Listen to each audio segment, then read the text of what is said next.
Caveat emptor. Moors are men, upright, independent, and fearless, who care for their loved ones and follow the Prophet through a destiny which is not uncertain nor unknown. They are fortified by the impeccable doctrine built upon love, truth, peace, freedom, and justice. It is therefore folly at its greatest height for smelly culprits with insidious plans to invade such a realm. Try, but their own bad planning brings down wrath upon their heads like the sword old Democulus had. Intrigue and scurrilous cunnings find a difficult path to travel within the ranks of the Moors. This is so because the Moorish movement has been well planned by Prophet Noble Drew Ali, whose latent powers are abundant, unknown, and may be called into action as a matter of defense at any moment. Prophet Noble Drew Ali knows the people within his ranks who are interested.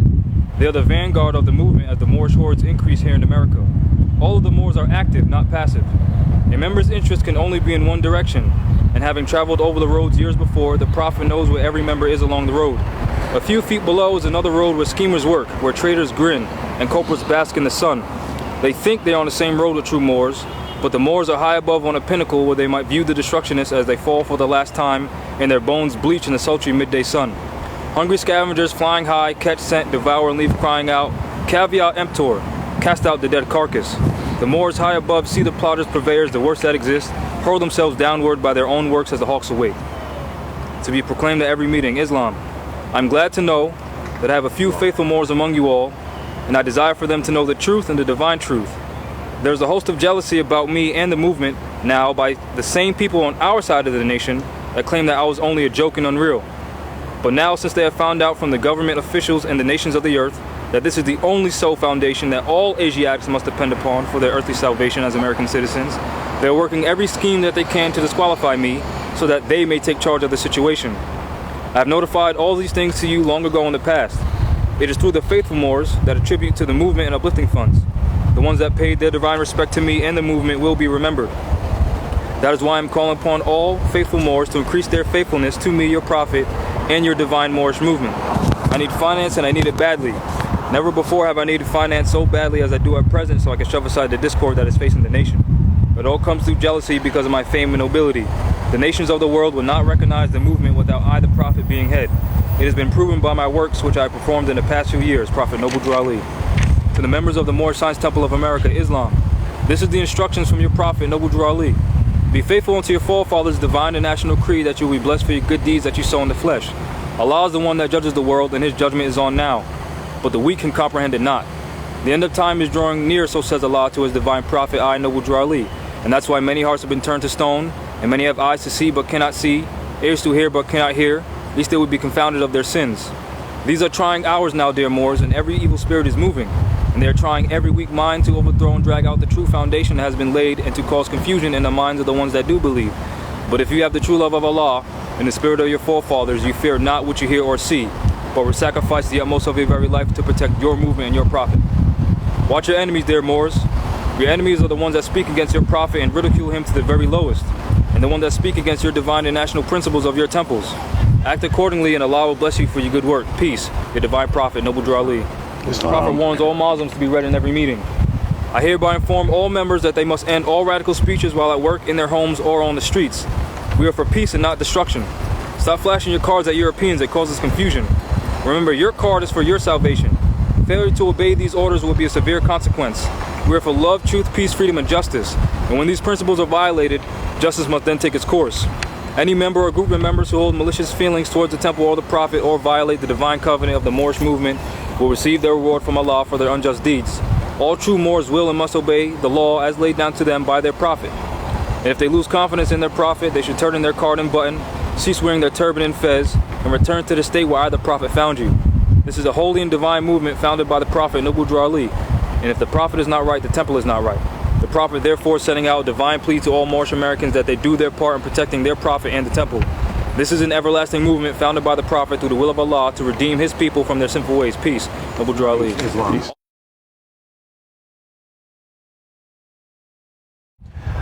I'm Shalamoor Bey, Consular General for the Moorish American Consulate and a member of the Grand Judicial Body for the Moorish Americans. Ergo sum spiritum alive. I am flanked by amazing and beautiful Moors near the Providence, Rhode Island area, and they too are spiritum alive, very much so. Today, I want to give you just a little bit of a state of the state of our people and the conditions we find ourselves in and what we can look forward to. We are Moors, the Aboriginal indigenous people of the Americas, particularly here in North America, the copper-colored people. We are allodial, and we are governed by divine, natural, ecclesiastical, international, and constitutional laws. The principles by which we live, move, and have our being are love, truth, freedom, peace, and justice. We're not subjects of the United States Corporation. We're not 14th Amendment citizens. We are the descendants of the sovereigns who gave Albions permission to come here and do business, and we expected them to come here and do business honorably. They have not. We bear and exercise our divine responsibility and our right to self-govern. We are the beneficiaries, executors, claimants, creditors, and administrators of our estate, because we are spiritum alive. Our chief challenges come from the United States Corporation and their agents, or whatever their pre-actual or post-bankrupt name they're going by right now. There is no active Congress, and has not been an active Congress since Congress adjourned sine die in 1861. That's a problem. There has been no active president of the Republic here at North America since the people we gave permission to be here and do business on our land. We gave them the right to do some things and to set up organizations. They reduced themselves from governing to a corporation with the Act of 1871. When they reduced themselves in power from government to corporation with the Act of 1871, they literally, essentially rendered every Supreme Court and every justice on the Supreme Court, every federal court, every state court, every county court, every municipal court, they rendered them jurisdictionum non habetus. Jurisdiction non habetus. They have no jurisdiction because they're corporate. We've said that many times. The United States corporate agents are, by their own admission, severe violators and abusers of human rights. It is fitting that they be ousted, or as they say, step down from the United Nations Human Rights Council. We'll be happy to take their place. Finally, the chief purveyors of colonial operations, unum sanctum policies, Christian black codes, violations of the rights of indigenous people, are the agents of the United States Service Corporation and their subcorporations like police departments, the IRS, and the Justice Department. Where have we come from? We are the original modern human being. We are the descendants of the pharaohs who gave us permission to come here and settle these lands thousands of years ago. Not just a few hundred, but thousands of years ago. We are the original and true heirs of the lands and the waters of the earth. We are the estate owners who generously gave of our wealth and our knowledge to cultures on all 7 continents. Let me explain this in this short 2-minute video. The Moors are a great people, powerful and wise from antiquity. Every earthly kingdom owes its foundations to the generosity of the Moors. The Moors wanted more for humanity and knew it would come at great costs. The Moors locked their vast wisdom and wealth away in the kingdoms of the earth, knowing one day they would return for them. Then the Moors humbled themselves and endured the most brutal forms of subjugation and torment known to man. The sheer magnitude of slavery's trauma profoundly altered the Moors' DNA, compressing millions of years of genetic evolution into a few hundred years in a process called rapid DNA modification. Amnesia was the only relief for the Moors. The pain was vital to the process. The genetic surgery is complete now, and the virulent FOIST amnesia is starting to wear off. The Moors are waking up. The Moors are waking up. The Moors are waking up.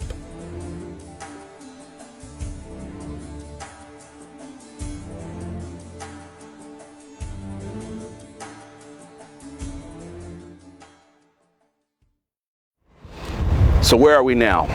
Moors awaken.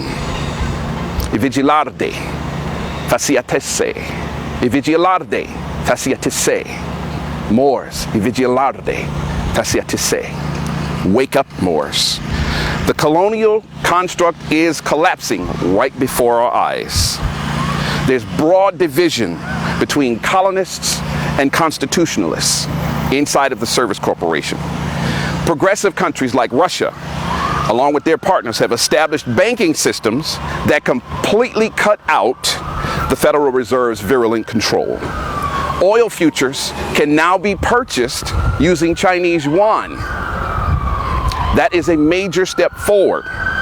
The United Nations continues to act uprightly by introducing honorable policies that undermine the mischief of the agents of the United States Service Corporation and their declaration that slavery is crimes against humanity. Many of these grievous infractions against the Moors of North America are clearly expressed in the de facto congressional and senatorial apologies for slavery resolutions. There is an open admission of their wrongs, and we must get them right. There are many more unfoldings that uplift humanity and undermine the chief crime of birthright theft. The cumulative effect of all of these things that are happening here, things that are happening with other countries, are doing a wonderful thing for us.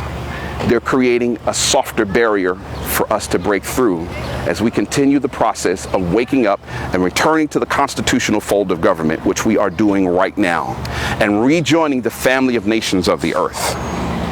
The State Department of the de facto United States has been informed of a couple of things.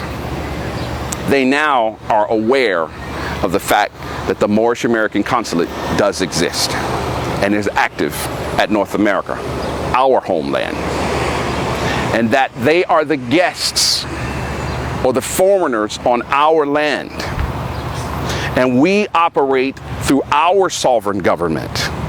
We've already extended our hand to begin dialogue.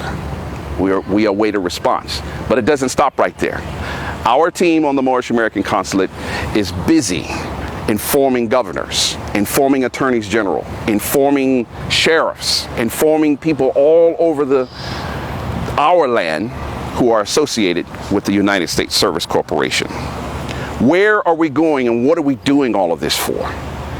This is our land, the copper-colored people, here in the North Gate.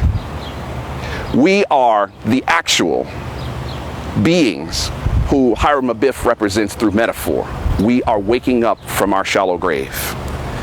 The discord and the confusion we see in our communities, mislabeled black, colored, African American, Negro, that you see on the evening news every night, don't be disheartened by that. There's a lot of harsh things happening, but our people are simply disoriented. How do we awaken them from this disorientation? By doing this. By doing this. This is called standing up. This is called standing up. Make yourself known, Moors. Talk to other Moors who are asleep. They're not crazy. They're not lazy. They're just disoriented. Because remember how Hiram Abiff ended up in his shallow grave. He was bludgeoned in the head and knocked out. He was not killed. He just looked like he was dead. He looked like it was over for him. Just like our communities. They look like it's done. But it's just a bludgeon to the head. And Hiram Abiff has begun to awaken. And this is part of that evidence. And Hiram Abiff is out of the grave now and a little disoriented at large. How do we again overcome this disorientation? By doing exercises like this. If you are a part of a temple, practice all of the articles, including Act 1, which is to enforce and make laws, which is what we're spending the lion's share of our time doing. I could spend the rest of my life on Act 1. And at the way things look, I probably will. If I live to be 90, 100 years old, I am going to be talking about enforcing and making laws. Why are we doing all of this? I have children. I have 4 children. My daughters are grown. My sons are teenagers. I have 4 grandchildren. 2 grandchildren, 2 granddaughters, 2 grandsons, my children, 2 sons, 2 daughters. It's for them. It's for them. Now, as far as you're concerned, imagine a world without colonialism. Imagine a world where there is no Rothschild banking cartel. That system is collapsing too. I didn't think I would see this much collapse in my lifetime, but it is coming unglued. Imagine a world where Moors can enjoy our land unencumbered. That's why we're doing this. And our prophet Drew Ali talked about rejoining the family of nations. Sure, other people can operate and function and make money on our land, as long as you do it honorably, just not at our expense.